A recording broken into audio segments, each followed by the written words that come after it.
Ça marche. Ok. Bon bah bonjour à tous. L'objet de cet échange, c'est de parler de la télésurveillance des examens, des certifications, des évaluations. Donc comment ça marche d'un point de vue technique, à quels besoins ça répond, et comment nous, Mereos, en tant qu'entreprise, on a attaqué ce marché et à quels besoins on répond.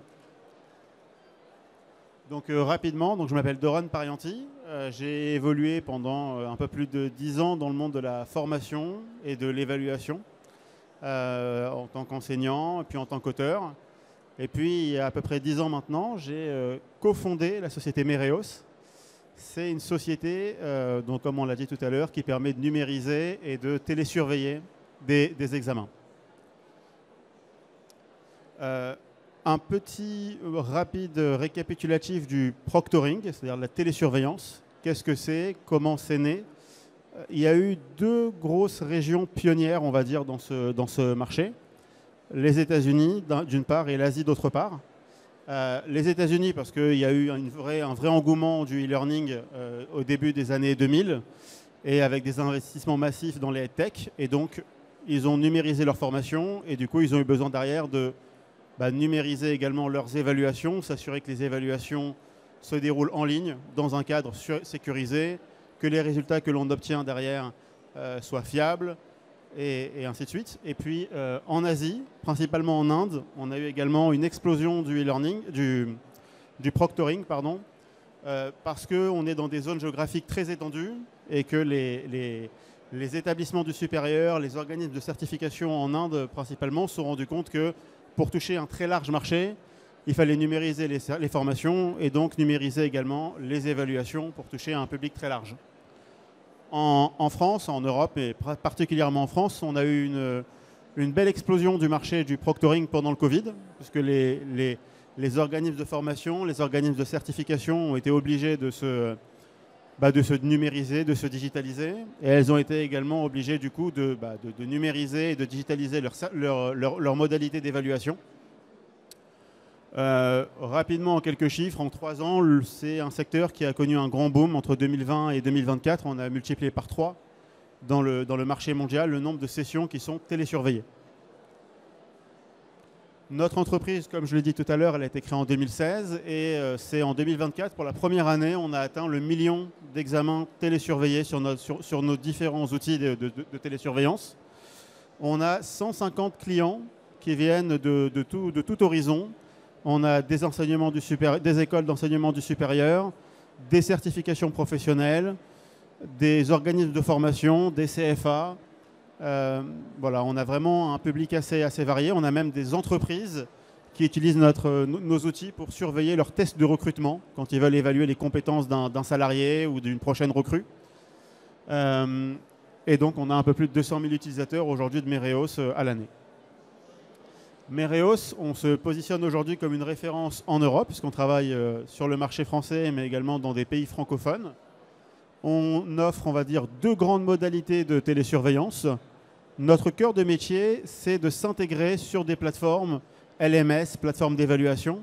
C'est des écoles, des entreprises, des certificateurs qui viennent nous voir et qui nous disent moi j'ai une plateforme qui diffuse des évaluations, mais je veux m'assurer que pendant cette évaluation, un candidat ne triche pas. Et dans ce cadre-là, nous, on insère un module de surveillance dans la plateforme. Et en quelques jours, on peut conduire des évaluations surveillées sur la plateforme du client. Déjà utilisé, il n'a pas besoin de changer d'environnement, il n'a pas besoin de former ses enseignants, ses étudiants sur de nouveaux outils. Tout reste sur sa plateforme et on intègre notre module de surveillance. Et puis plus récemment, on a également la possibilité pour des écoles ou des entreprises qui n'ont rien, de leur proposer une plateforme tout en un, qui peut leur permettre d'assurer l'évaluation et la télésurveillance de l'évaluation sur un outil dédié.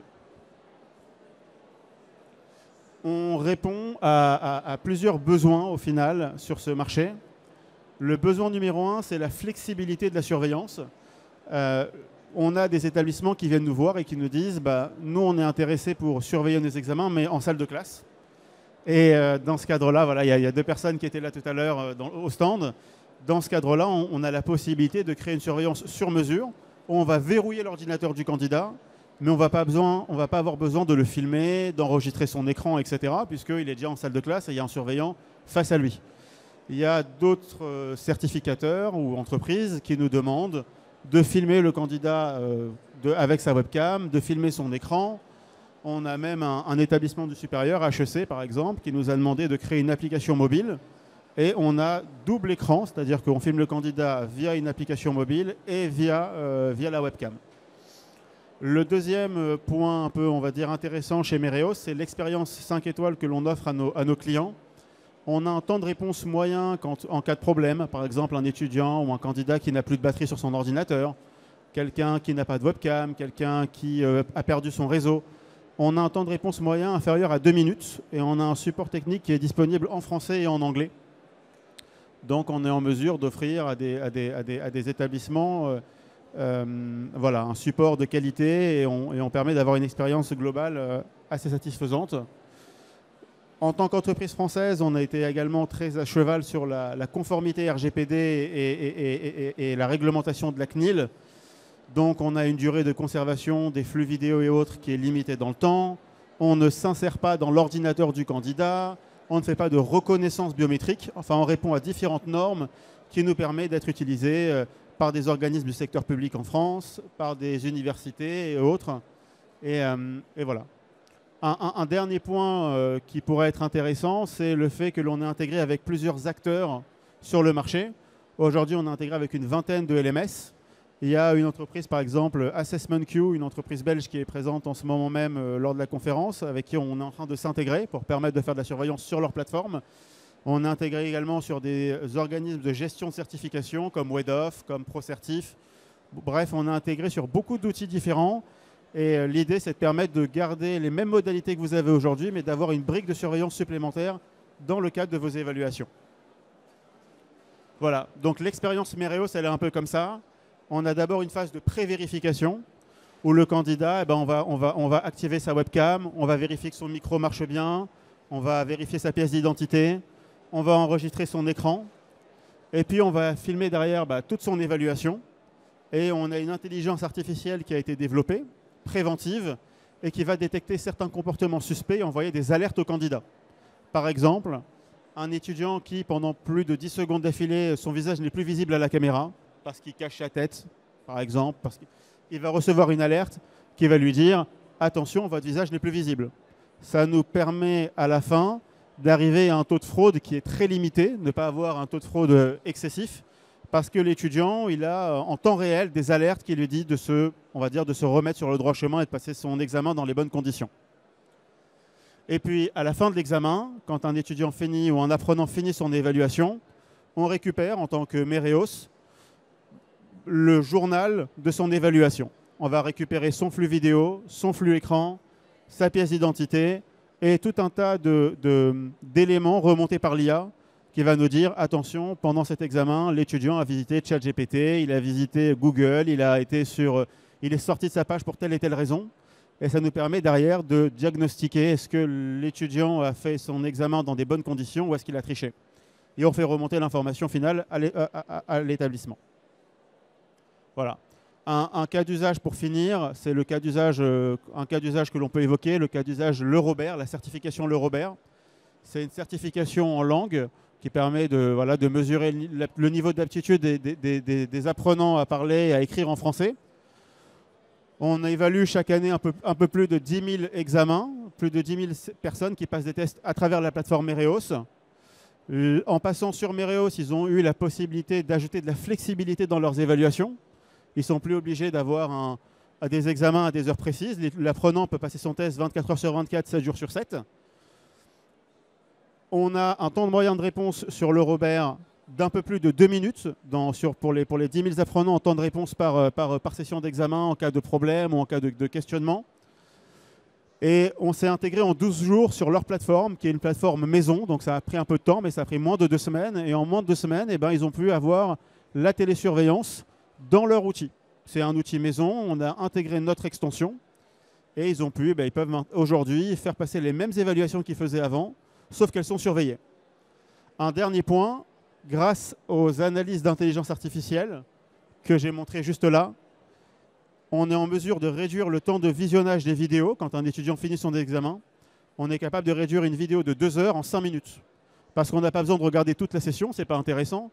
Ce qui va nous intéresser, c'est de voir est-ce qu'à un moment donné, le visage du candidat n'était pas visible. Est-ce qu'il a sorti son téléphone? Est-ce qu'il a sorti un livre? Est-ce qu'ils étaient plusieurs personnes dans la pièce? Et donc, on fait gagner un gain de temps important et du coup, un coût aussi qui est assez intéressant.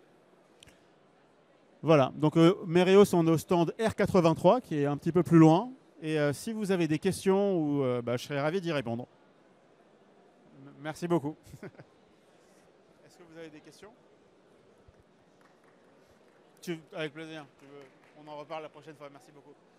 Avec plaisir. Est-ce que vous avez des questions? Pas spécialement. La solution est compatible avec Digiformat. Alors, on s'intègre avec, il y a Procertif, oui, Digiformat, on est déjà intégré sur un outil, je crois que c'est Procertif, ou non, MyCertif. Voilà, on est en cours d'intégration avec MyCertif. Vous êtes vous-même vous travaillez chez Digiformat ou vous êtes... Ok.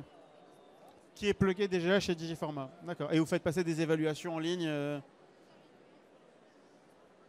oui, on est déjà intégré sur certains modules chez Digiformat. Voilà, avec plaisir, merci à vous. Est-ce que d'autres questions? Non. Super. Super. Bon, je les connais. Merci beaucoup.